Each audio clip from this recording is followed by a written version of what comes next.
ZTE, c'est chaque semaine un témoignage ou un enseignement, celui d'un témoin, d'un laïc ou d'un religieux, d'une personne qui s'est engagée avec passion à suivre le Christ, une personne qui apporte un message, qui répond à ceux qui traversent les épreuves, ceux qui souffrent, ceux qui doutent de Dieu ou du vide, ceux qui cherchent la vérité, la sagesse et l'amour, dans les religions et les sagesses. Bref, c'est chacun d'entre nous, chrétien ou athée, ou d'une autre religion, qui ignorons si souvent que l'amour absolu et divin existe, qu'il est très proche, qu'il est incarné en la personne du Christ, celui qui est à la fois Dieu et homme, celui qui est au cœur de notre cœur, qui nous connaît mieux que nous-mêmes et qui nous attend tout le temps.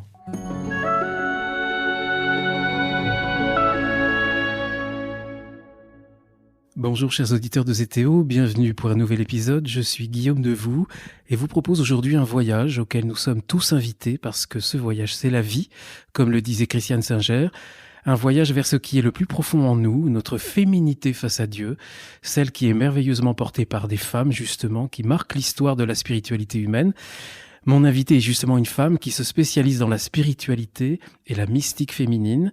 Elle est historienne et essayiste. Elle a consacré 2 livres à Hildegard de Bingen, dont on parle beaucoup aujourd'hui, une histoire et un dictionnaire sur les femmes mystiques, un essai Femmes en quête d'absolu. Audrey Fella, bonjour. Bonjour Guillaume. Audrey Fella, merci d'avoir accepté mon invitation. C'est une joie de vous revoir. Nous nous étions rencontrés il y a quelques années, lorsque ZTO était encore dans les limbes. Et je voulais savoir, pour commencer cette rencontre, Audrey, d'où vous vient cette passion pour les femmes mystiques ? C'est une bonne question. Eh bien, en fait, je me suis intéressée aux femmes mystiques par rapport à mon propre chemin. Très jeune, j'avais déjà une grande sensibilité au monde spirituel, au monde invisible, mais enfant, je ne le nommais pas ni invisible ni spiritualité. En fait, je le vivais simplement dans une unité, dans le temps présent, sans me poser de questions. Plus tard, j'ai perdu un petit peu ce lien et j'y suis revenue au moment où je me suis vraiment posé la question de ce qu'était une femme vers l'âge de 20 ans. Et en regardant ce qu'on me proposait dans la société dans laquelle je grandissais, c'est-à-dire à l'extérieur de moi, et je sentais qu'il manquait quelque chose. Et vous-même, vous veniez d'un milieu chrétien ou pas chrétien ? J'ai grandi dans une famille chrétienne, voilà, de sensibilité chrétienne, mais qui n'était pas, très pratiquante. On n'allait pas à la messe tous les dimanches. En revanche, j'ai fait ma première confession, ma profession de foi, ma confirmation. Donc j'ai reçu quand même le catéchisme. Et juste pour finir ce que je disais tout à l'heure, c'est que je me suis vite rendu compte qu'il manquait cette dimension intérieure, qu'on ne m'en parlait pas. Et j'avais besoin de l'habiter, de la nourrir. Donc je suis allée vers les femmes qui étaient pour moi des modèles, celles qui avaient déjà fait ce chemin, et elles m'ont énormément inspirée et nourrie, et j'ai eu la chance de travailler dessus, en fait, d'écrire sur elles. Quelles sont les premières femmes qui vous ont impressionné ? Alors, la première femme qui m'a impressionnée, étonnamment, c'est une femme qui est légendaire, puisque c'est la femme serpente qui s'appelle Mélusine, qui est née en Poitou-Charentes et qui est issue de toutes les déesses à queue de serpent, hein. Elle m'a énormément inspirée, mais pour ce qui s'agit vraiment des vivantes et assez loin de moi dans le temps, ça a été Hildegard de Bingen. J'ai presque eu l'impression qu'elle venait à moi un jour. Son nom m'a énormément parlé. Je ne savais pas qui elle était. Et j'ai découvert cette moniale du XIIe siècle. Comment vous est-elle venue à vous ? Parlé. Tous les livres, la plupart des livres de Hildegard de Bingen qui étaient traduits en français à l'époque, il y en a beaucoup plus aujourd'hui, étaient dans la bibliothèque de mes parents. Donc j'ai eu cette chance déjà très jeune de l'avoir sous les yeux toute mon enfance et mon adolescence, et puis un jour un peu plus grande d'ouvrir la porte-fenêtre de la bibliothèque et de prendre le livre. Je peux pas dire que j'ai vraiment compris qui elle était, mais elle m'attirait. Il y avait quelque chose qui me parlait. C'était un petit peu indescriptible. C'était une sensation en fait. Je l'ai suivie. Même si c'était indescriptible, qu'est-ce qui vous attirait chez elle ? Parce qu'elle est très riche, Hildegard. Oui, ce qui m'attirait justement, c'est qu'elle était très riche et qu'elle n'était pas... on pouvait pas poser une étiquette sur elle parce que c'était une visionnaire, une prophétesse, mais aussi une musicienne. C'était aussi celle qui soignait. Et j'aimais cette idée, c'est une femme politique, quelqu'un qui a construit des monastères et en même temps très spirituelle, qui a eu une correspondance avec 300... Il y a 300 lettres datées à ce jour. Pour la situer de son époque, précisément. 12e siècle. XIIe siècle, voilà. Un peu plus jeune que Bernard de Clairvaux. Elle grandit dans l'Empire germanique, qui est l'actuelle Allemagne.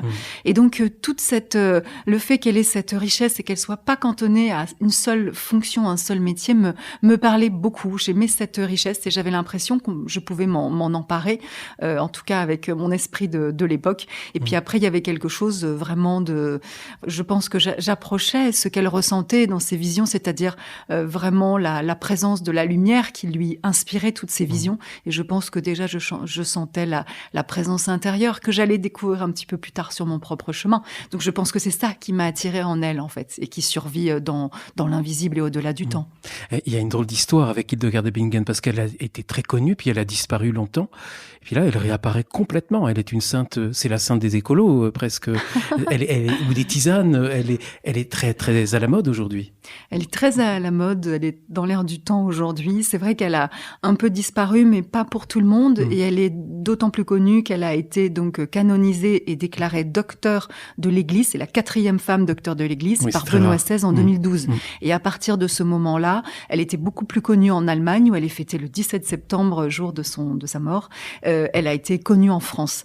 Moi, j'ai écrit mon premier livre avant sa canonisation, donc au moment où elle était très peu connue. Hildegard de Bingen, on me regardait avec des yeux comme ça, en me demandant qui c'était. Mais après 2012, véritablement, elle a été très connue. Tout d'abord, en effet, par les produits que vous venez de citer, donc c'est-à-dire des tisanes, des recettes. Enfin voilà, il y avait tout ça, qui ne sont pas forcément d'elle, mais qui ont été un travail aussi de réadaptation de médecins allemands notamment, qui ont adapté, on va dire, toutes ces tisanes à nous aujourd'hui. Mais en revanche, ça a permis de la faire connaître et de diffuser un petit peu plus son travail sur la musique aussi, les visions et les prophéties, qui sont encore un peu moins connues, mais qui commencent à l'être aujourd'hui. Quel type de vision et de prophétie ?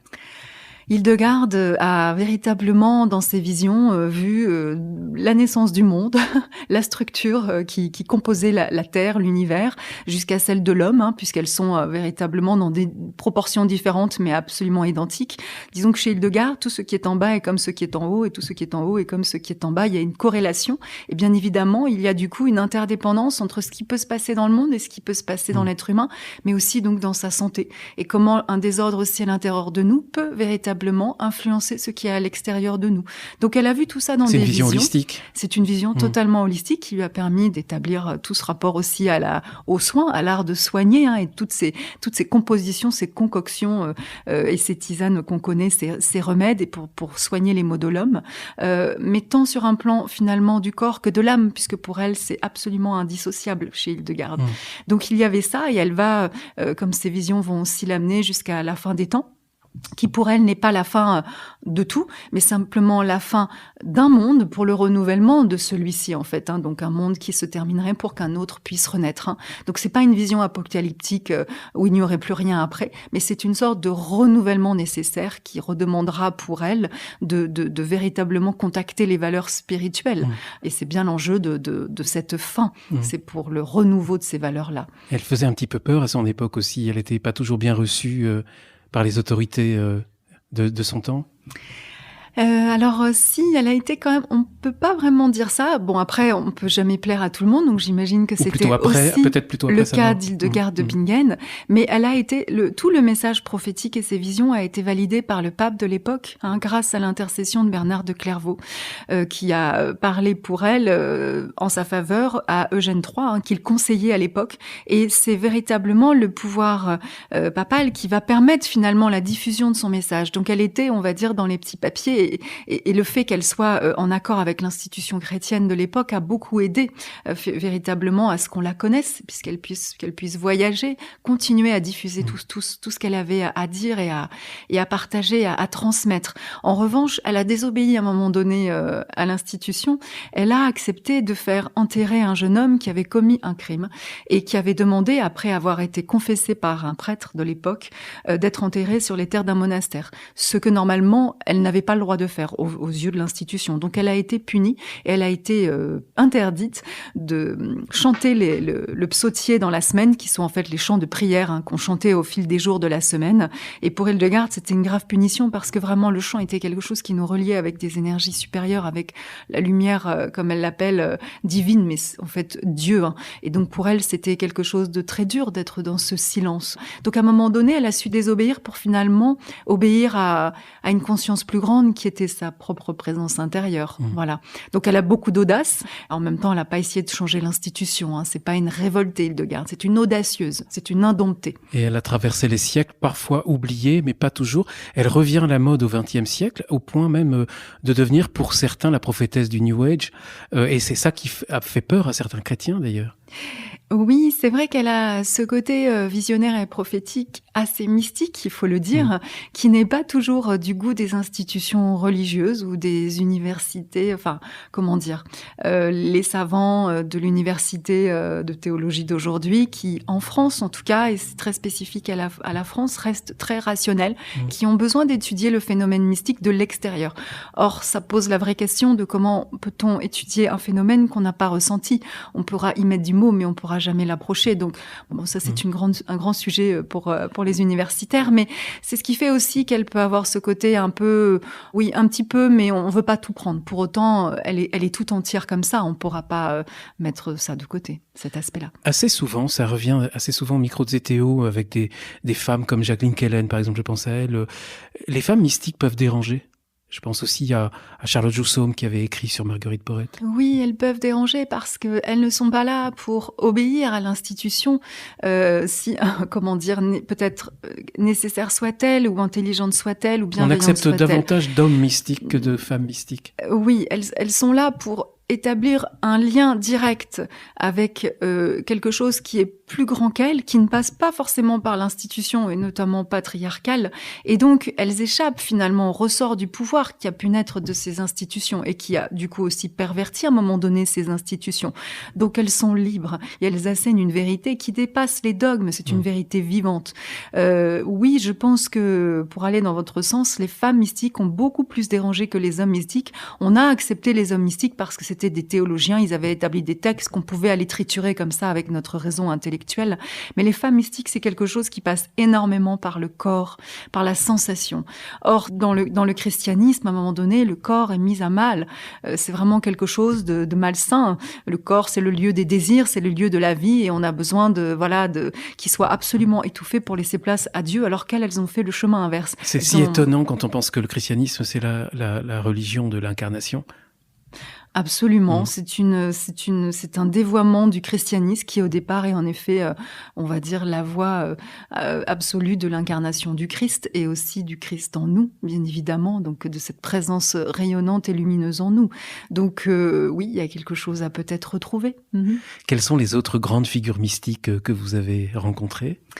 Alors j'ai personnellement, alors j'en ai rencontré beaucoup, mais personnellement j'ai beaucoup d'attirance, d'attrait, d'intérêt pour Ethel Soum, qui a traversé la Seconde Guerre mondiale. Elle était juive. C'était une jeune femme qui a été internée, qui vivait aux Pays-Bas, qui a été internée au camp de Westerbork avant de partir, d'être déportée, de mourir en déportation avec sa famille, et qui a écrit un journal. Elle voulait être auteure. Elle n'a pas eu le temps vraiment de prouver en écrivant autre chose, mais son journal est une magnifique littérature, mais plus qu'une littérature, c'est un journal qui est vivant, c'est une parole vivante. Et elle parle véritablement de l'expérience la plus merveilleuse qu'elle a pu faire d'être en vie, d'être en lien avec le vivant et avec Dieu, alors même qu'elle était que son histoire lui demandait de vivre l'horreur, c'est-à-dire vraiment le rejet, le mépris, les camps, la souffrance.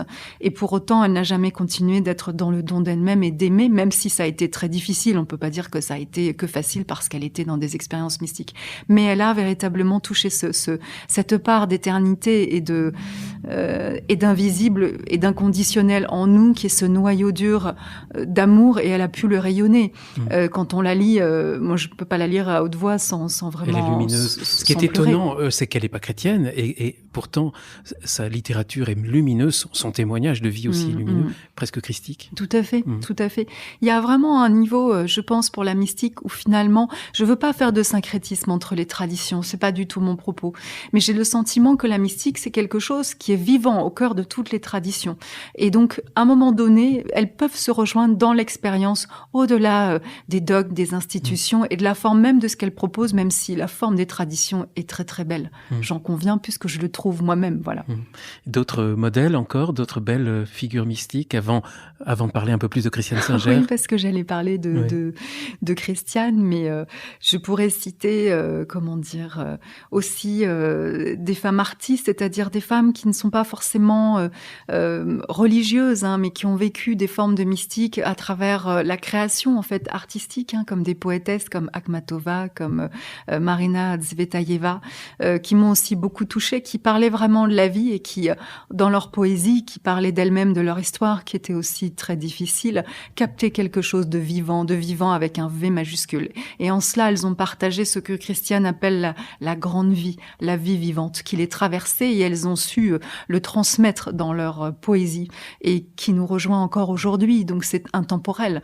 Et merci à ces femmes. Donc oui, ces femmes m'ont aussi également beaucoup touchée, parce que beaucoup apporté. Vous vous intéressez aussi, Audrey, je le sais, au chamanisme, qui peut faire peur. Vous avez parlé du danger du syncrétisme, et pourtant il y a des figures de chamanisme magnifiques aussi. Tout à fait.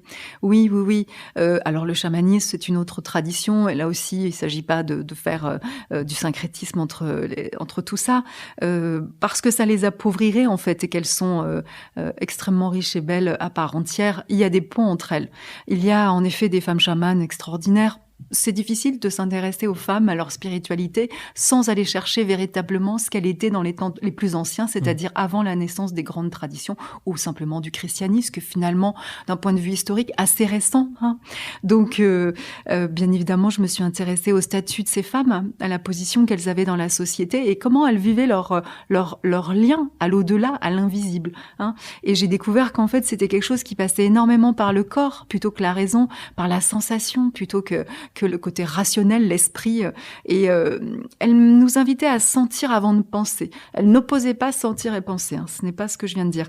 Et je crois que c'est très très important de revenir au corps dans ses sensations pour pouvoir simplement mettre le mental au repos, c'est-à-dire au silence, de découvrir un autre silence à l'intérieur de ce silence, encore plus profond, duquel peut naître à un moment donné la présence intérieure. Donc, je ne sais pas si les femmes chamanes ont fait l'expérience dont je vous parle, mais en tout cas, moi, dans le livre que j'ai écrit, en les rencontrant, eh bien, j'ai pu faire ce chemin, approfondir ce chemin qui était le mien, et elles m'ont encore reconduite au plus près de cette présence, grâce finalement au fait de revenir dans mon corps, dans mes sensations, en fait. Donc, il y a des points de convergence très forts. Oui, je pense qu'il y a des points de convergence dans l'expérience elle-même. Après, chacun aura son expérience différente. Les traditions seront différentes. Donc, c'est à la fois des choses communes et à la fois des choses très différentes. Mais il ne faut pas avoir peur, tout simplement, de ce qui est différent. Alors, non, c'est vrai, il ne faut pas avoir peur. Il faut oser. Aller vers l'inconnu. Alors, une femme qui ose, c'est Christiane Singer. On va parler d'elle, si vous voulez bien Audrey. Vous publiez cette année un livre remarquable, une biographie, la vie de Christiane Singer. Une femme absolument solaire que les chrétiens, certains chrétiens connaissent très bien, ils la plébiscitent même, et puis d'autres la connaissent mal. Et quand on lit cette biographie, celle d'une vie sur le fil de la merveille, on se rend effectivement compte qu'on va être emporté. Ça a été mon cas en lisant ce livre. Puis je connaissais un petit peu Christiane Singer avant, mais pas beaucoup. Elle nous touche, elle nous rend meilleurs. C'est une rencontre exceptionnelle. C'est une rencontre exceptionnelle. Vous-même, vous ne l'avez pas connue personnellement? Non, je ne l'ai pas connue. Je l'ai rencontrée. Rapidement, elle est née en... Alors, elle est née en 1943, le 23 mars 1943, pendant la Seconde Guerre mondiale. Elle est morte il n'y a pas très longtemps. Elle est décédée à 64 ans en 2007. C'est ça. Le 4 avril. Alors, pourquoi ce livre ? Alors, ce livre, parce que je dois dire tout d'abord que Christiane est à l'origine de ma vocation d'auteur, d'écrivain, dans le sens où je l'ai lu très jeune. Ma mère m'a offert son roman, Les 7 nuits de la reine. J'ai lu ce livre qui était un mélange d'histoires inventées et je sentais quelque chose de très vivant à l'intérieur. J'avais l'impression aussi qu'elle nous parlait d'elle, qu'elle avait mis des anecdotes de sa vie personnelle, ce qui est probablement le cas puisque chez elle, tout est toujours lié dans ses livres. Et ça m'a ouvert tout un monde littéraire nouveau, à savoir que on pouvait écrire des livres qui ne soient pas que de la pure fiction, pas que des purs essais, mais nos pensées, notre vie ou une autobiographie par exemple, mais qu'on pouvait rejoindre ça et qu'on pouvait donner à ce style, à ce mélange, qu'on pouvait parler de quelque chose de vivant. En tout cas, c'est ce que j'ai ressenti. Mais à l'époque, à 20 ans, je n'aurais pas pu mettre ces mots-là. Je l'ai ressenti et ça m'a fait l'effet quand je l'ai lu, je me suis dit, mais voilà, ça c'est quelque chose que j'aimerais faire et que peut-être je peux faire. En tout cas, ça m'a autorisée à entrer dans ce chemin. Alors après, j'ai fait d'autres rencontres qui ont sur mon chemin d'écrivain et qui m'ont nourri et aussi beaucoup accompagnée. Et aidé aussi parfois dans mes doutes. Mais Christiane, elle a ouvert une porte en grand comme ça. Elle a continué à le faire dans la biographie, voilà, sous d'autres aspects. Donc, à un moment donné, peut-être parce que je suis reconnaissante, mais aussi parce qu'elle m'attirait beaucoup et que c'était le sujet des femmes spirituelles était le mien. J'ai eu envie de lui rendre cet hommage, d'approcher sa vie. Donc j'ai eu cette idée il y a quelques années maintenant. Donc ça faisait une dizaine d'années qu'elle était décédée. Là, on a dépassé l'anniversaire des 15 ans de son départ. Donc c'était il y a quelques années. J'ai contacté sa famille. Le projet a mis du temps à se faire. Il a failli ne pas se faire, mais j'ai tenu bon en lui disant bon bah voilà, aide-moi ou envoie-moi des aides parce que c'est pas toujours évident d'avancer.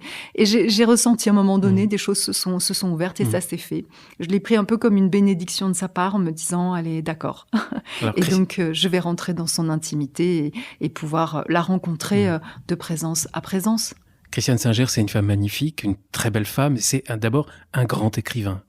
Absolument, c'est une femme de lettres.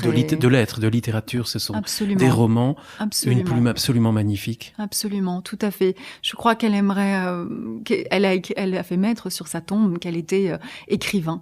Et c'est vraiment ce qui lui importait qu'on puisse retenir d'elle, c'était ça. C'est qu'elle aimait l'écriture et qu'elle a laissé ça au monde.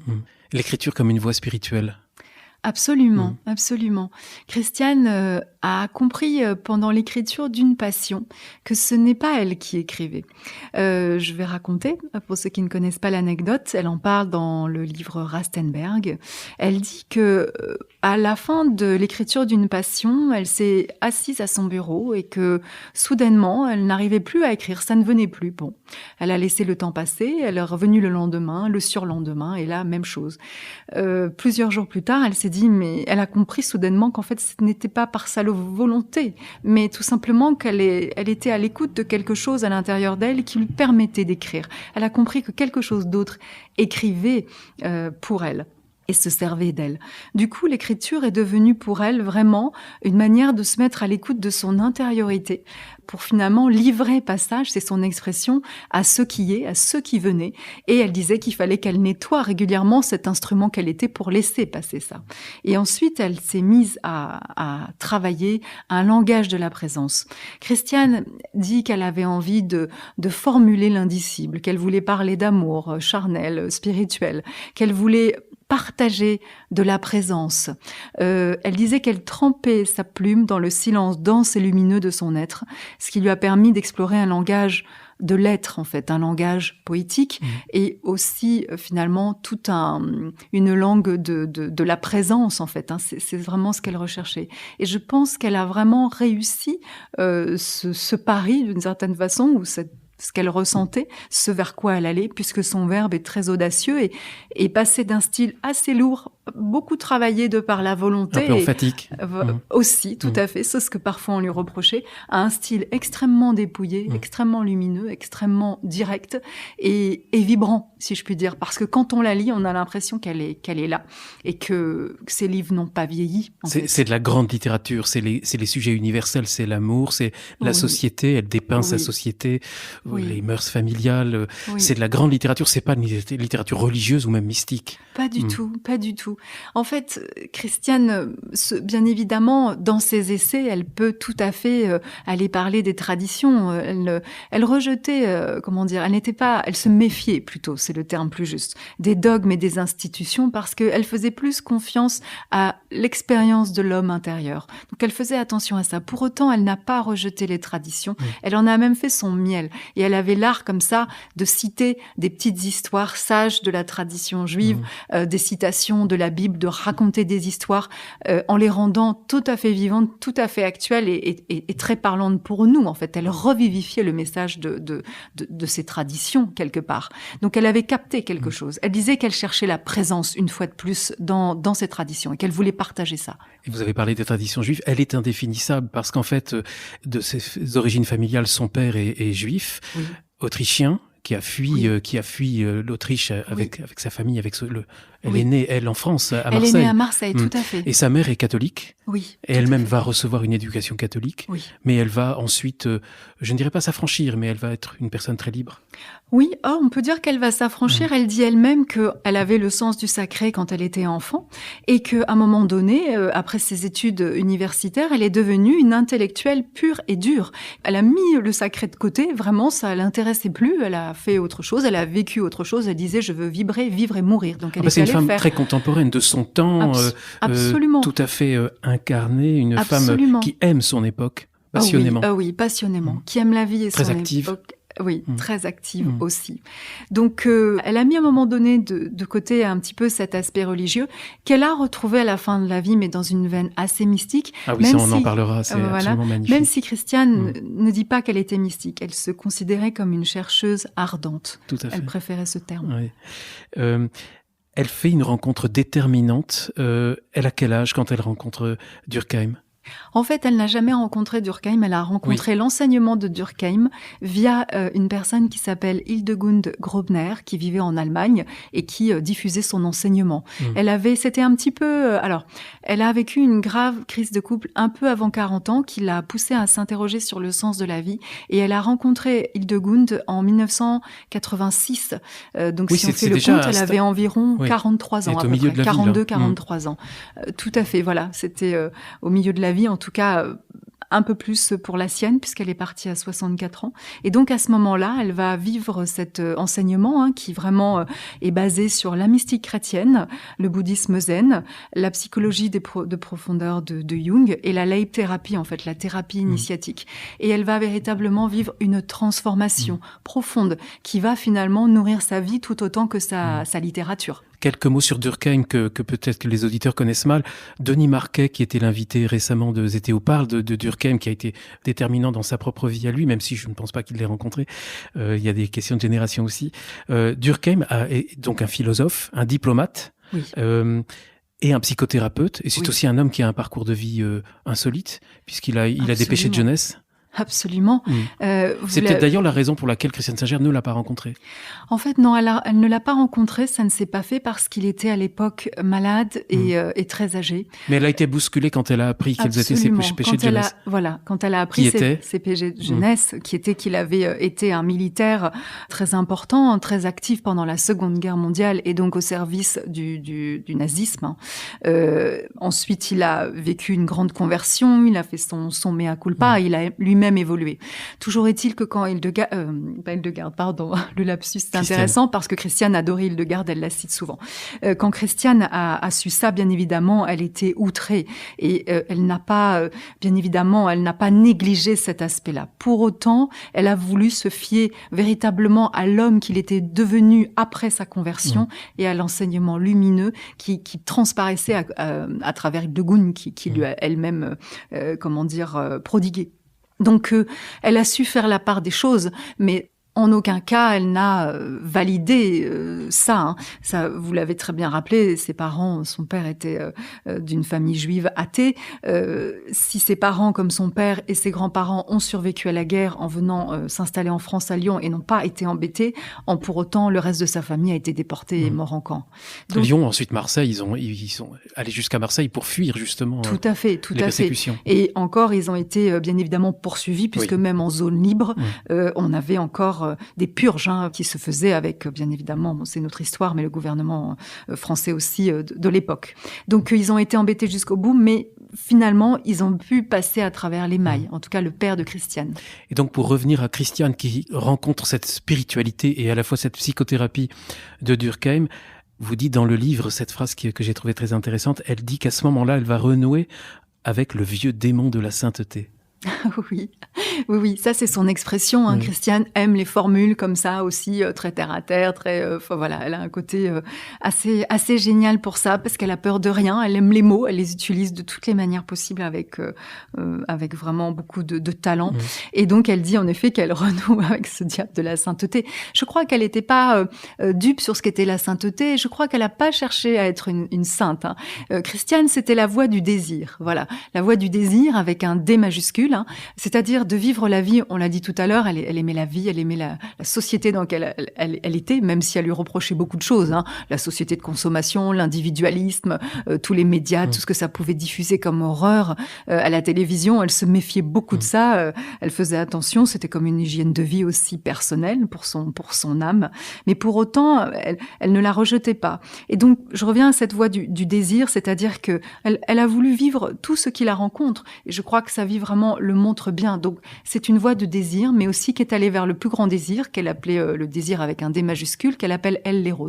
Et l'éros, c'est la passion à son stade ultime, c'est-à-dire l'amour qui permet finalement de rejoindre l'infini. C'est-à-dire, en gros, pour Christiane, de s'anéantir dans cette énergie pour véritablement revenir à soi, à son identité véritable. Alors, elle lit la Bible, les Upanishads. Oui. Le livre des morts tibétains, elle est très marquée par tout ça. Oui, tout à fait. Et donc, elle va beaucoup aimer cette pratique qui est fondée sur le toucher du corps. Vous pouvez en parler un petit peu parce que je trouve que c'est fondamental. C'est fondamental, tout à fait. Christiane... Et on revient à ce qu'on disait en début d'entretien quand on parlait de cette mystique de la femme qui passe par le corps. Absolument, absolument. Quand Christiane, décidément, quand Christiane a commencé... Elles sont en train de rigoler toutes les deux là-haut, là, à mon avis. Quand Christiane a commencé à suivre l'enseignement de Durkheim, Hildegund lui a en effet, donc comme je l'ai dit tout à l'heure, elle vivait une crise de couple assez importante au point qu'elle a voulu partir, qu'elle a voulu quitter son mari. Et Hildegund lui a dit non, tu ne pars pas, tu ne fais pas tes valises, tu t'assois là, tu restes au milieu de ton désastre et tu arrêtes de courir. Et tu regardes tes démons. Ce que Christiane a fait jusqu'au bout. Et c'est grâce finalement à cette assise finalement qui lui a permis de aussi à travers des pratiques du corps, de toucher, à travers le son, la méditation, en gros la voix du corps, qu'elle a pu finalement faire l'expérience du silence, qu'elle a pu recontacter ce qu'elle appelle la mémoire lumineuse. Et tout simplement, qu'est-ce que c'est pour qu'on puisse comprendre un petit peu mieux de quoi il s'agit? Eh bien, finalement, c'est le silence du mental. C'est le moment où le mental va... alors, il ne disparaît pas, pour tous ceux qui méditent le savent, mais en tout cas, il peut se mettre un peu en retrait. Et finalement, il peut y avoir dans ces temps de silence, cet autre silence qui peut jaillir. D'où véritablement cette présence intérieure. Christiane va faire cette expérience qui va la convertir définitivement. Elle va comprendre qu'elle n'est plus identifiée à son nom, son métier, son rôle de femme, de mère, tout ce qu'elle a aimé aussi vivre, mais qu'elle est habitée par quelque chose d'autre et qu'elle est, habitée par quelque chose de beaucoup plus grand qu'elle.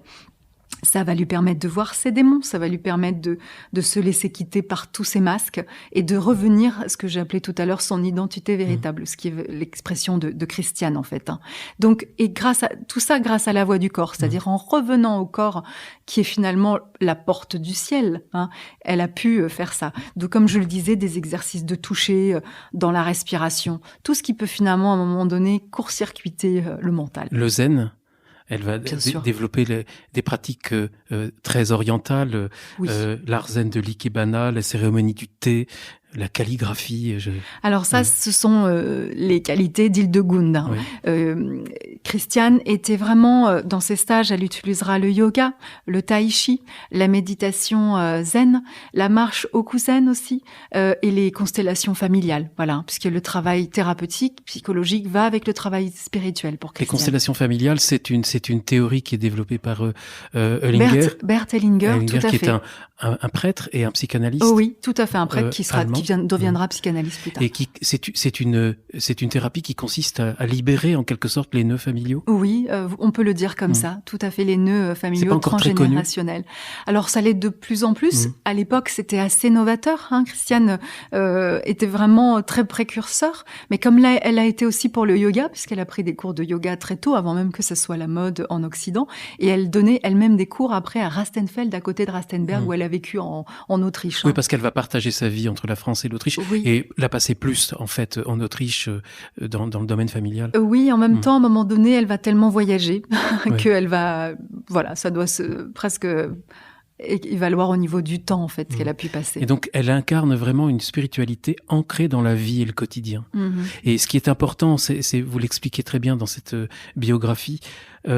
Elle se rend compte elle voulait changer son mari. C'est une femme très énergique. Elle voulait tout changer, son mari, ses enfants, sa belle famille, qui était une famille très traditionnelle, certainement avec beaucoup de poids, de tradition autrichien.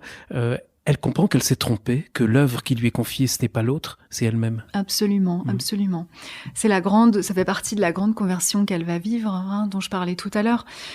Christiane va en effet habiter Rastenberg, qui est le château familial de son mari, dans lequel vivent encore ses beaux-parents, Philippe et Marie. Elle s'entendra très peu avec son beau-père, qui, lui, est d'un monde tout à fait différent du sien, aristocratique, protocolaire, patriarcal, rigoureux, fermé, froid. Il faut rappeler que Christiane est née à Marseille, qu'elle a des origines Elle a même l'accent quand elle parle. Elle a un accent, elle est vivante, elle est pleine de vie. C'est une femme qui sait désobéir, simplement parce qu'elle est vivante, quoi. Voilà, elle était pour autant très attachée à la famille, ce qui n'empêche pas. Mais bref, elle est vivante. C'est une femme qui est vivante, qui arrive avec toutes ses idées du nouveau monde, de sa génération. Et bien évidemment, elle veut se heurter à son beau-père. Elle va vivre des périodes assez difficiles à Rastenberg, même si ça va être le lieu d'un grand épanouissement de la femme qu'elle est, de la maman qu'elle sera, qu'elle a été, et aussi de l'écriture, puisqu'elle aura ce temps d'écriture là-bas. Pour autant... Puis elle organise des fêtes aussi, je crois que c'est très joyeux. Elle organise des fêtes, c'est joyeux, elle y amène une vie culturelle, intellectuelle, parce que c'est au milieu de la campagne, au nord-ouest de Vienne, donc il n'y a pas grand-chose, à part une très très belle nature. Et Christiane, bien évidemment, veut en effet à un moment donné tout réformer autour d'elle. Sa conversion lui apprendra que finalement, avant de changer l'extérieur, il faut bien d'abord se changer soi, et que c'est bien finalement sa vision du monde. Christiane, elle dit que l'idée, c'est pas de changer le monde, ça c'est quelque chose qu'elle comprendra plus tard, mais c'est vraiment d'apprendre à l'aimer. Ça fait toute la différence. Vous parlez dans votre livre d'une nuit où elle fait une expérience particulièrement difficile. Ça va être aussi un moment charnière pour elle. C'est à ce moment-là. Absolument, absolument. Elle va donc toujours le temps où elle est avec Hildegunde dans ce travail qui travaille vraiment très très profondément sur ses démons, ses masques. Elle va un soir, elle le raconte elle-même dans une conférence, se prendre de jalousie pour une femme très très fortement, au point qu'elle dit qu'elle en vient au désir de meurtre. C'est vraiment très très fort. Bien évidemment, elle ne passe pas à l'action, mais bon, bref, elle est prise une nuit dans ce désir et ces démons-là. Et quelque chose bascule, une grâce lui vient, qui fait que tout d'un coup, cette haine se transforme véritablement, j'ose le mot, en instant présent. C'est-à-dire que tout d'un coup, elle voit entre guillemets, le réel. Le réel, c'est quoi pour Christiane? C'est la réalité qui est désinvestie de toutes nos projections. C'est-à-dire que le mental s'arrête, elle rentre dans un silence intérieur profond et elle voit le réel. Et là, en comprenant qu'elle n'est pas seulement elle-même, elle se rend compte qu'elle est liée bien évidemment à tout ce qui l'entoure, que tout est unifié dans cette vision-là, en tout cas dans cet espace, dimension-là qui s'ouvre à elle, dont l'amour. Et elle comprend que tous les êtres du monde sont à la fois ses frères et ses sœurs. Donc c'est un retournement radical qu'elle n'oubliera jamais et qui est vraiment une sorte de point d'orgue, de bascule pour elle et qui va lui ouvrir les yeux sur tous ces démons qu'elle a à travailler d'abord en elle. Voilà. Donc on est bien plus loin que la psychanalyse de Freud à ce moment-là, avec elle. Oui, on est plus dans la psychanalyse jungienne que propose l'enseignement de Durkheim. Voilà. Et justement, elle a ces mots, elle dit que il n'y a rien qui soit plus menacé que le corps, alors que c'est le corps qui est à même de capter l'éternité. Le mental, il doit se mettre au service, et c'est ce travail d'unité et en quelque sorte presque de subordination du mental au corps. Alors, est-ce que ces subordinations... Le mot est peut-être un peu trop fort. Oui, voilà, c'est peut-être un peu fort parce que l'unité appelle, quelque chose qui s'emboîte, qui s'épouse, en fait. Pas forcément quelque chose qui domine. Donc, je pense que Christiane était sensible. Elle appelle ça à la voie, j'allais dire, du milieu, que Durkheim, bien évidemment, prônait, hein, qui était de faire cet équilibre entre l'action, la contemplation, nourrir sa vie intérieure, mais aussi créer le monde à l'extérieur, que la vie spirituelle imprègne le quotidien, que c'est pas quelque chose qu'on fait après avoir fait la cuisine, la vaisselle. Non, pas du tout. Ou avoir élevé ses enfants. Tout doit être, recouverte, animée, vivante de cette vie nouvelle en elle. Donc, Christiane ne sépare pas les choses. Donc, elle parle pas de ce rapport à l'intellectuel et au corps, mais c'est vrai que pour l'intellectuel pur et dur qu'elle était, revenir au corps, ça a été véritablement une expérience très importante pour elle. Pour autant, dans l'expérience mystique qui a été la sienne, je pense qu'on peut la nommer comme ça, c'est un mariage. Tout s'est épousé. J'allais y venir justement, cette expérience mystique qu'elle vit en pratiquant ce silence. Et elle dit qu'elle goûte de plus en plus la saveur du silence, que c'est un moyen de rencontrer le monde autrement, et que dans cet espace du silence, une fois qu'elle l'a vidé de sa propre présence, le réel se déploie. J'ai beaucoup aimé cette phrase qui est dans votre livre. Elle dit « J'ai le goût de Dieu sur la langue. Un instant, j'ai alors reflété ce qui est. » Oui, c'est là, c'est mystique. Oui, c'est très mystique. C'est la merveilleuse écriture de Christiane qui n'a pas sa pareille pour vraiment décrire ces expériences qui sont... on touche à l'indicible, hein, donc elle a vraiment ce don de poser un écrin de mots merveilleux autour de tout ça, et cette phrase le démontre bien. Oui, Christiane va faire cette expérience de revenir au réel, hein, comme je disais tout à l'heure et comme cette phrase le cite si bien. Et le réel, c'est quoi pour Christiane? Donc il y a plus de projection. Le mental n'est pas de côté, mais il revient à sa véritable place de serviteur, beaucoup plus, hein, de serviteur de la présence. Hein. C'est un outil finalement formidable qui nous aide à fonctionner dans le monde. Pour autant, c'est pas à lui d'être le maître. Et donc, elle fait cette expérience de voir. Et le réel, pour elle, et bien évidemment, c'est tout ce qu'il y a, qui n'est pas à l'extérieur de nous, puisqu'il est aussi à l'intérieur de nous.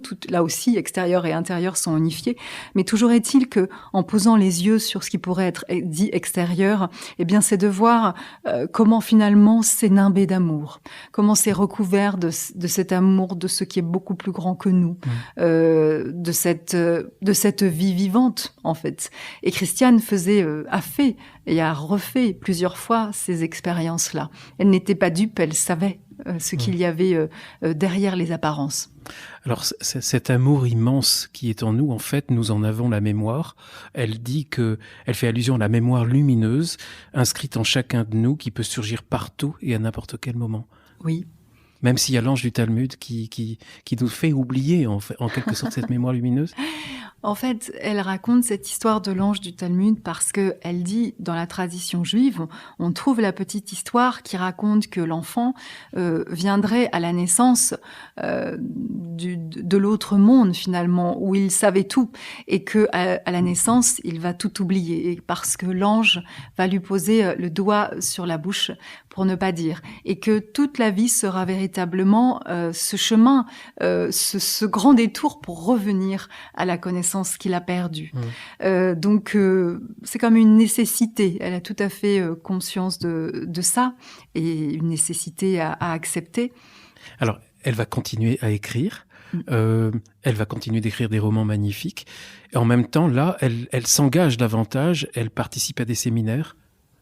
Oui, elle va, avoir à cœur de partager, de transmettre en fait, hein, tout ce qu'elle a vécu. Donc, elle va développer des stages à la demande au départ de Hildegund, qui décède en 1988, la même année que Durkheim d'ailleurs, et qui va lui dire qu'elle est prête en un sens. Donc, Christiane, elle va développer des stages avec sa cousine qui s'appelle Cécilie Corti à l'époque. Elles vont faire des choses toutes les deux, et elle va intégrer aux exercices qu'elle a reçu, le yoga, le tai chi, Cécilie va introduire le jeu de gestes qu'elle a appris avec de son côté à elle, et elle va mettre donc la marche aux Poussaines, les constellations familiales. Christiane va beaucoup utiliser des citations des poètes, des écrivains, et raconter beaucoup de petites histoires de sages. Vous savez, ces petits contes qui livrent une morale, mais surtout une très grande sagesse. Donc voilà, ça a constitué les premiers stages de Christiane qui se sont affinés avec le temps, qui vont se passer à peu près dans toute l'Europe, et qui vont prendre beaucoup d'ampleur après la sortie d'Une Passion en 1992, parce qu'elle sera de plus en plus demandée, autant pour les conférences, les stages. Dans les stages, elle dit qu'avec ça, elle a envie de raviver l'élan et l'intensité d'être. Donc elle a à cœur véritablement de pousser les participants tous les jours à se re-rencontrer de nouveau, à rencontrer cette présence en eux. Et elle va tout utiliser. Elle crée aussi des petits exercices comme qui sont toujours reliés au corps et la sensation, comme par exemple marcher pieds nus dans la neige, danser comme un derviche tourneur. Donc elle va utiliser toujours pour l'idée de revenir au corps, à ces sensations, à ces capteurs du réel finalement, les premiers capteurs du réel pour elle. Elle continue d'écrire, elle écrit des romans très forts. Alors, j'ai pas eu le temps de les lire, mais j'ai noté dans votre biographie, notamment Histoire d'âme. C'est intéressant parce que c'est un moment de sa vie où elle a le sentiment, en fait, que sa vie n'a pas vraiment commencé. Et ça va être un livre d'amour. C'est un livre sur, vous avez parlé de l'importance de l'éros tout à l'heure. Là, on est en plein dedans, justement. Tout à fait. Dans Histoire d'âme, vraiment, il y a beaucoup de corrélations entre ce qu'elle écrit et finalement peut-être ce qu'elle a vécu. C'est pas du tout tiré par les cheveux quand on connaît son histoire. Notamment cette nuit de conversion dont on parlait tout à l'heure, c'est-à-dire ce moment où elle passe finalement de cette haine pour une femme et où elle va basculer comme ça dans le réel et dans cet état d'amour pour le monde et cet état d'unité profonde avec lui. Donc elle en parle, puisque Livia, le personnage du livre, va vivre cette conversion. Elle le décrit merveilleusement bien et elle raconte comment finalement elle passe d'un amour qui est un sentiment à finalement un amour qui devient la substance de la création. Voilà. Donc là, on est vraiment... moi, c'est un de mes livres préférés de Christiane parce que je pense que là, il y a une bascule qui se fait. Ses précédents livres sont vraiment très, très beaux. Mais là, au niveau du roman, il y a quelque chose qui bascule. Et c'est sur la passion amoureuse. Absolument, qui est imprégnée de l'expérience de Christiane, dont la passion amoureuse, tout à fait, c'est-à-dire qui rejoint l'énergie de l'éros, en fait, qui est ce désir vers l'absolu, ce désir vers l'illimité. Et l'éros, c'est une énergie, une force puissante qui va jusqu'à démonter la personne pour le ramener à son être, en fait. Et donc, il faut oser aller vers cet inconnu, ce feu-là. De ce livre Histoire d'âme, vous avez cette belle ligne, Audrey Fella, vous dites c'est une apologie de la passion d'amour.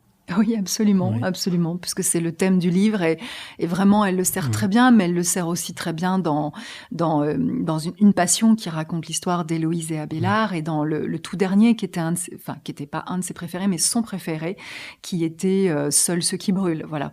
Et je crois que Christiane, c'est important de l'ajouter, a touché cet état d'amour, cet état de passion. Clairement, elle n'aurait pas pu, je pense, en parler et le décrire si bien dans sa chair, autrement, et dans le livre. Oui, c'est très intéressant. On va en reparler d'ailleurs un tout petit peu en parlant du couple tout à l'heure, si vous voulez bien. Ce qui est frappant, c'est, vous avez cette remarque, Audrey Fella, qu'avec le temps, Christiane Singer remarque que l'aptitude à souffrir lui est ôtée, laissant la place à la paix et à l'émerveillement devant la création. Ça, l'émerveillement, il est partout. C'est d'ailleurs le sous-titre du livre, une vraie vie sur le fil de la merveille. Tout à fait. C'est vrai que... C'est une sagesse qui vient en elle ? Oui, je pense que c'est une sagesse qui vient en elle. C'est-à-dire que Christiane, à partir de cet enseignement, va commencer à vivre une profonde transformation de l'être et d'humanisation de l'homme, comme elle le dit. Parce qu'il ne s'agit pas pour elle seulement de faire ces expériences, si belles soient-elles, mais c'est aussi de les incarner. Et finalement, de devenir un être humain pour elle, avec les valeurs que ça implique. De partage, d'accueil de l'autre, d'accueil de la vie, d'amour de ce qui est, de dire oui à ce qui est et ce qui sera. Donc Christiane va faire ce chemin-là et en effet elle va toucher des états comme vous venez de le décrire où la capacité de souffrir va lui être ôtée. On sait malheureusement ou heureusement je ne sais pas qu'à la fin de sa vie elle va donc apprendre qu'elle a une maladie, un cancer gynécologique qui est très avancé. Elle en mourra et elle va bien évidemment rencontré la douleur physique et la souffrance psychique. Donc cet état ne lui a pas été totalement ôté, mais elle savait que c'était possible. Voilà. Elle aimait l'amour courtois. Ça ferait plaisir à Jacqueline Kellen qui aime l'amour courtois. On en a parlé avec elle il y a pas très longtemps en parlant de un épisode au sujet de Marguerite Marie.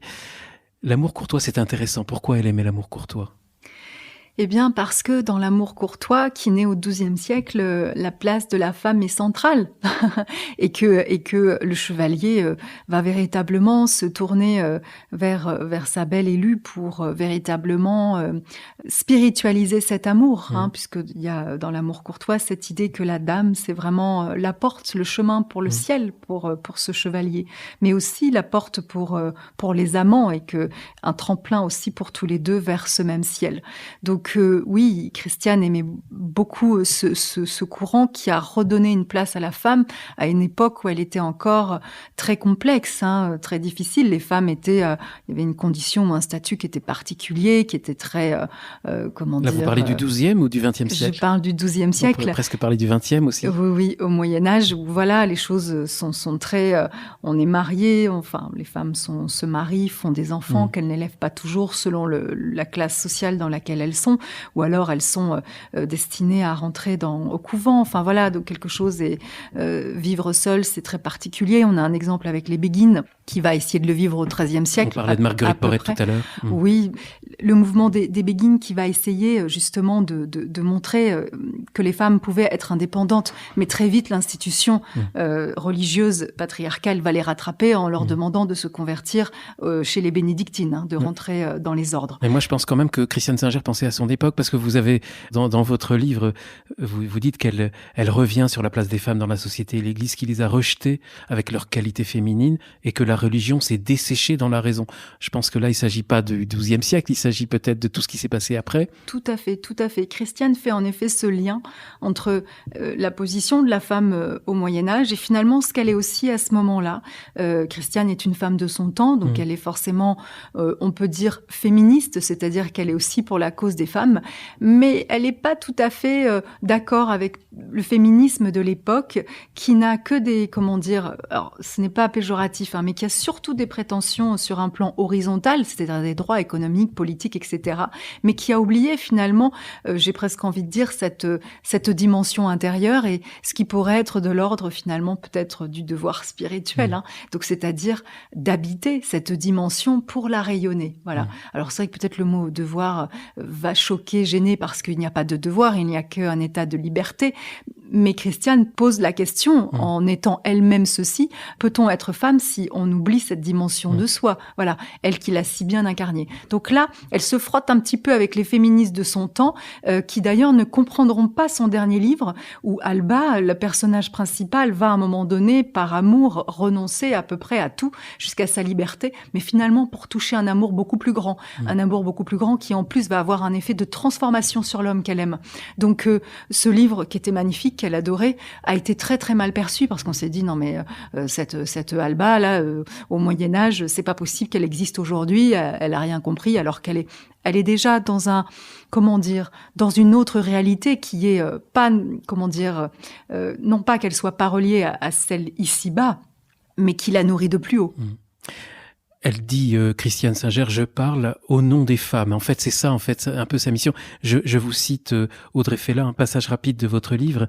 Christiane Singer qui dit, je ne représente pas ici de tradition spirituelle, et pourtant j'incarne probablement la plus ancienne, celle de la mémoire des femmes, du savoir, des entrailles, celle de la ferveur quotidienne des femmes qui tient le monde debout. Je trouve ça très beau. Oui, c'est magnifique. Christiane, en effet, comme vous venez de le dire, dit qu'elle fait partie de la tradition des femmes, celle de la ferveur des femmes, celle de la mémoire des femmes, le savoir des entrailles. Pour elle, ces femmes se passaient la connaissance de corps à corps, dans la chair, de génération en génération. Et c'est de cette tradition-là qu'elle pensait être, qu'elle disait être. Alors, on parle de la mystique de Christiane Singer et on verra, on va aborder tout à l'heure en fin d'émission la fin de sa vie qui est absolument magnifique sur ce plan-là. Et il y a des étapes et en attendant, elle est pas tout à fait en phase avec le phénomène religieux lui-même, si j'ai bien compris. Pour elle, la religion peut être ferment d'une certaine violence, qui a un côté sombre des institutions. et que ça colle pas toujours très bien avec la spiritualité? Alors, pour comprendre la spiritualité de Christiane, c'est une chose dont on a parlé au début. Donc, je vais peut-être un petit peu me répéter. Il se trouve que Christiane se méfiait des institutions et des dogmes, c'est-à-dire de tout ce qui pouvait enfermer finalement le message vivant de ces traditions. Elle faisait beaucoup plus confiance à l'expérience de l'homme intérieur. Elle disait qu'elle cherchait dans les traditions la présence, que c'était ce qui lui importait. Donc Christiane est allée bien évidemment vers une spiritualité vivante, très incarnée dans le quotidien, qui n'était pas du tout reliée aux institutions et aux dogmes. Et elle disait qu'il fallait jamais lâcher le fil de la merveille, comme le titre du livre l'indique, et qu'il fallait se laisser aussi traverser par le vent de l'être. Voilà. Donc on est vraiment dans une spiritualité qui n'est pas non plus du côté du développement personnel, c'est important de le dire, parce qu'elle a beaucoup été récupérée dans ce sens-là. Mais moi, je dis que c'était plutôt du développement impersonnel, puisque la place de l'être, justement, c'est de faire place, c'est de mettre un petit peu de côté en soi la personnalité qui est celle que l'on présente au monde extérieur, avec laquelle on a besoin de fonctionner dans ce monde. Là aussi, il n'y a pas de dualité ou de rejet, mais de comprendre qu'on n'est pas que ça, et que quelque chose d'autre à l'intérieur cherche à être trouvé, cherche à se dire et à rayonner. Donc Christiane était de ce côté-là, et c'est ainsi qu'on peut définir la spiritualité qu'elle a tant essayé de partager et de transmettre aux autres. Alors elle s'imprégnait même du judaïsme, du soufisme, Oui. Vous parlez de l'hindouisme, Oui. On a parlé du chamanisme, du chamanisme, tiens, on n'en a pas parlé avec elle s'est intéressée au chamanisme? Elle s'est intéressée au chamanisme, ça faisait partie aussi de ses sujets d'intérêt, absolument. Le bouddhisme, elle s'y intéressait. Oui. Une chose qui est très intéressante, Audrey Fella, on a parlé tout à l'heure du couple, de l'importance du couple. Effectivement, c'était très important pour elle. Elle a vécu des épreuves, mais en même temps, elle a une relation conjugale très, très, très longue avec Giorgio, son mari. Ils vont rester fidèles, ils vont rester ensemble, ils ont 2 enfants. Et elle fait l'éloge du mariage, du serment d'amour, de la fidélité à soi. Tout à fait, tout à fait. Comme nous l'avons évoqué tout à l'heure, en effet, Christiane a vécu une grave crise de couple à un moment donné dans sa vie, peu avant 40 ans, et elle s'est vraiment demandé si elle devait quitter ou pas son mari, ce qu'elle n'a pas fait elle restera avec lui tout au long de sa vie jusqu'à sa mort. Christiane était très attachée à la famille et elle avait vraiment à cœur de poursuivre l'aventure. Pour autant, elle n'était pas dupe, elle pensait que c'était un travail difficile. Elle dit que c'est un travail, que l'autre a cette faculté de toucher nos blessures, de nous amener comme ça dans nos retranchements, nos limites, et que c'est difficile. C'est pour ça qu'elle parle de l'importance du serment qui permet de se souvenir de ce pourquoi on est là, de ce pourquoi on s'est engagé. Elle est tout à fait, lucide quant au fait que le moment où on dit oui au mariage, il faut rappeler que Christiane s'est mariée, elle avait à peu près 24 ans, et au moment, et que 20 ans plus tard, la personne qui a dit oui n'est plus la même qu'à 40 ans, donc on peut se perdre, et probablement qu'elle s'est perdue à un moment donné avec Giorgio, mais ils se sont retrouvés. Giorgio, qui a témoigné pour le livre que j'ai écrit sur Christiane, me parlait de sa grande loyauté. Et c'est vrai que Christiane met la loyauté au-dessus de la fidélité. Je vais expliquer pourquoi. Parce que Christiane disait que si dans un couple, pour qu'il perdure, il faut en passer par l'infidélité à l'autre, c'est ok à partir du moment où c'est une fidélité à soi. Donc ce n'est pas quelque chose qu'elle condamnait, même si elle ne dirait pas aux gens qu'il faut être infidèle, il faut pas confondre ça. Mais probablement qu'elle l'a, vécu elle-même ou autour d'elle, qu'elle a pu voir des choses. Et donc elle était consciente que parfois, elle le dit elle-même, certains petits détours peuvent nous permettre de revenir à l'endroit de cette magnifique expérience, si tant est qu'on fasse le travail, le chemin, et que l'important dans tout ça, c'est de rester vivant jusqu'au bout, en fait. Voilà. D'où l'importance véritablement de la loyauté, plus que la fidélité à l'autre, à partir du moment où elle ne serait plus en phase avec notre être profond, bien évidemment. Donc tout est corrélé pour elle. J'ai entendu hier soir, au sujet d'une émission avec elle, une petite phrase que je connaissais pas, qui m'a fait beaucoup rire. Christiane disait « Le couple, c'est pas pour les feignants ».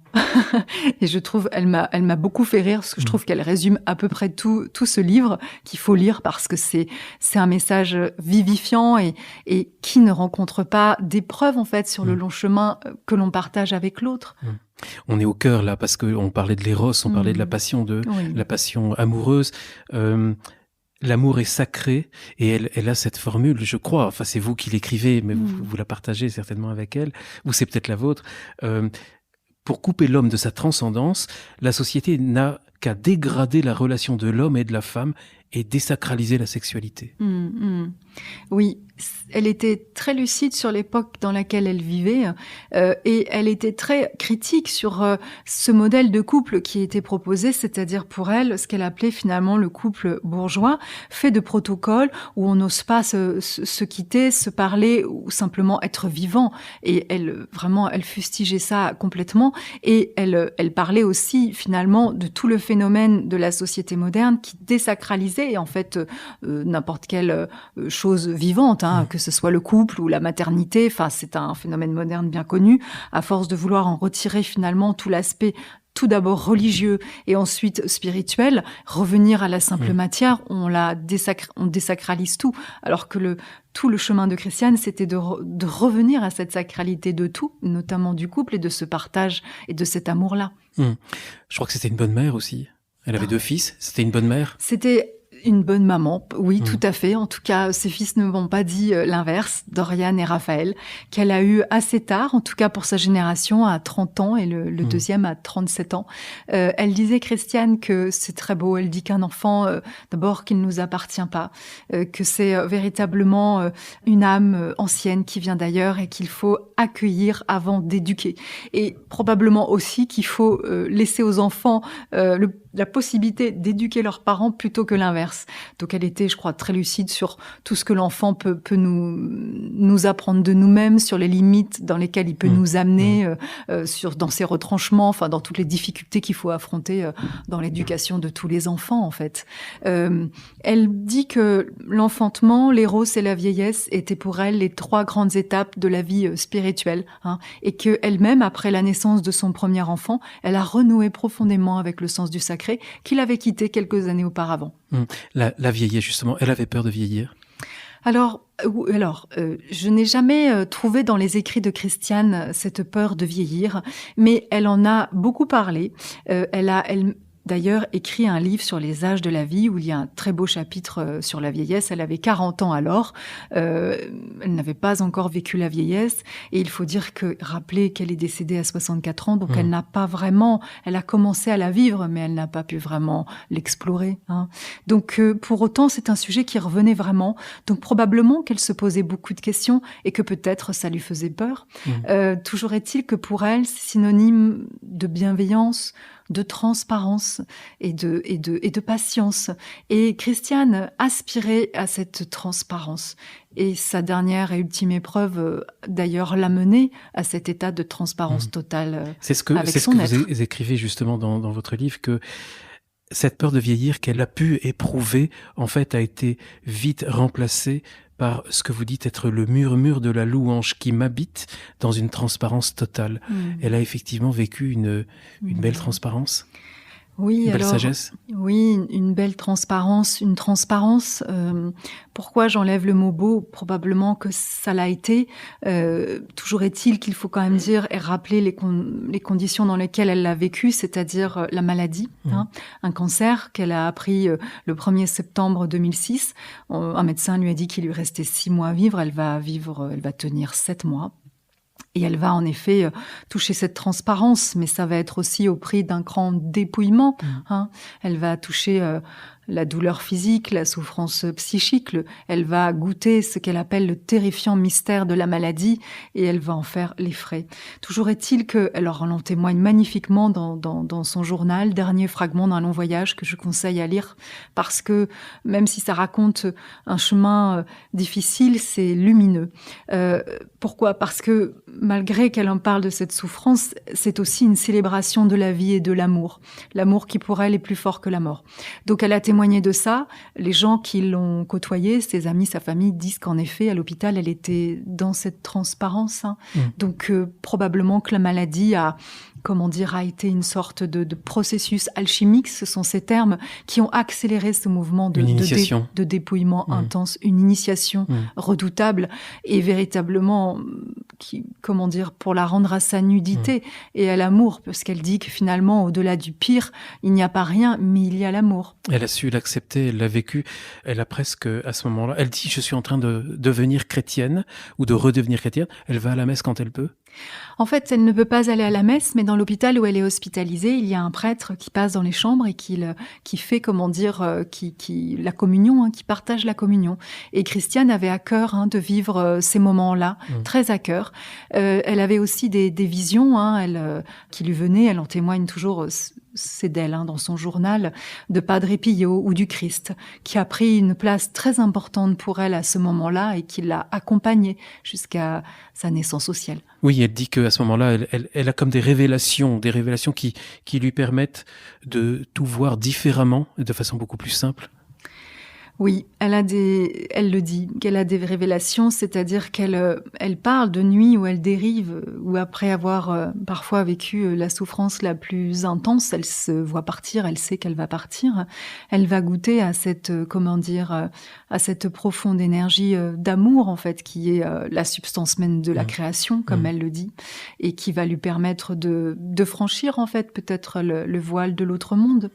Donc, elle va en effet avoir des expériences hautement mystiques dont elle va revenir avec des éclairs profonds, des sentiments de transformation, puisqu'à un moment donné, elle va dire qu'elle touche vraiment la pire transformation qui soit, c'est-à-dire des ténèbres en lumière. Et c'est véritablement ce qu'elle vit dans sa chair à ce moment-là. Ce n'est pas du tout intellectuel. Là, on est dans une expérience vécue dans sa chair au plus profond. Elle parle de la présence du Christ qui s'accentue. Elle dit, ma confiance reste totale, je me sais porter. Et elle dit, je n'ai jamais été plus heureuse que maintenant. Oui, je pense qu'elle a goûté, touché des moments de liesse particulièrement intenses, parce que quand on est baigné de cet amour dans lequel finalement toute la création est prise, on ne peut que être transcendé. Et Christiane l'a été au point qu'elle finit son journal par des mots de gratitude pour la vie, en fait, et qu'elle a aimé au-delà de tout cette vie. Elle disait... peut-être que c'est ça qu'il faut retenir d'elle. J'ai tant aimé ce monde où habite ta gloire. C'est sur sa tombe. C'est écrit sur sa tombe. Oui. C'est ce qu'elle a voulu faire passer toute sa vie. C'est ce qu'elle disait elle-même. Et c'est probablement, je l'espère, je le souhaite, ce qu'elle a touché au moment où elle est née de la vie à la vie, comme elle l'écrit elle-même. Ce que j'aime énormément chez Christiane Singer, que j'ai découverte avec vous, grâce à vous, Audrey Fella, c'est cette femme qui ose. Elle dit, ou c'est vous qui dites, oser l'élan fou, l'éros fondateur, plonger vers l'intérieur de soi comme du haut d'une falaise. Elle dit, j'ai plongé, j'ose le dire, cul par-dessus tête. Oui, c'est toute la fougue, toute l'audace, tout le feu de vie de Christiane qui avait cette passion de vivre. Et probablement, et j'espère que le livre le fait ressortir assez, parce que je pense que c'est ce qu'il y a vraiment à retenir d'elle, et c'est ce qu'elle aimerait aussi que nous portions aujourd'hui, c'est-à-dire tout son exemple qui était cet amour pour tout ce qu'il y a à vivre, sans chipoter dans son assiette, parce que c'est son expression. Il fallait tout prendre, il fallait vivre tout ce qui nous rencontre pour Christiane. Ça doit être bouleversant pour quelqu'un comme vous d'avoir vécu avec elle. D'ailleurs, on le voit, on le sent, et vous parlez de Christiane avec émotion. Ça, pour vous, le reste de votre vie, parce que vous êtes jeune, Audrey, là, vous avez quelqu'un de merveilleux à vos côtés. Tout à fait, parce qu'on ne peut pas travailler sur cette personne sans à un moment donné être contaminé par elle. Je prends le terme contaminé parce que c'est un terme qu'elle utilisait souvent. Donc, je dirais qu'aujourd'hui, elle m'habite profondément. Elle vous habite profondément. C'est quoi vos projets maintenant ? Alors, c'est tout de travailler toujours autour de la spiritualité des femmes, mystiques, avec des projets un petit peu différents, de la mystique ou d'autres voies, puisqu'il y a d'autres voies. En tout cas, d'aller vraiment et de me rapprocher de plus en plus vers les personnes qui incarnent de manière vivante aujourd'hui, qui nous sont contemporains encore ici avec nous, et comment finalement, quelle est l'expression de cette vie vivante en eux, qu'elle soit mystique ou pas d'ailleurs. Ça peut être des artistes, par exemple. Par exemple. Comme Frédéric Lemarchand. par exemple. Vous avez des projets avec elle? Tout à fait. Frédéric Lemarchand qui est intervenu 2 fois sur ZTO et qui est une personne absolument merveilleuse, et ses épisodes sont très très écoutés. Oui. Et je savais qu'il y avait cette proximité entre vous. Dans votre livre, il y a une citation de Charles de Foucault que j'aimerais, Audrey Fella, si vous êtes d'accord, vous faire commenter, parce que je la trouve absolument magnifique. C'est Charles de Foucault. Les gens me disent d'être sage, mais toi, tu me dis d'être fou. Oui, c'est une citation que Christiane aimait particulièrement. Et je l'ai mis en effet au début du livre parce que je pense que ça résume un peu tout le livre, tout ce qu'a été sa vie, ce passage, ce saut dans l'inconnu, quand elle a sauté cul par-dessus tête elle-même, c'est-à-dire cet élan en fait qui est véritablement nécessaire, ce désir qui va nous permettre de nous rencontrer et que finalement ce que l'on cherche nous trouve quelque part. Donc Christiane était porteuse d'un feu et j'espère que à travers ce livre, cette citation, il est passé un peu de ce feu qui contaminera ou touchera ceux qui nous écoutent ou ceux qui liront le livre ou ceux qui la liront aussi. Ce serait vraiment une grande joie. Ce sera une grande joie en tout cas. Merci infiniment Audrey Fella d'avoir témoigné de Christiane Singer et de ces magnifiques femmes mystiques et de ce feu qui vous habite. Merci, c'est un beau message dans ces temps obscurs avec cet hiver qui gagne, ces guerres et tout ce qui nous entoure.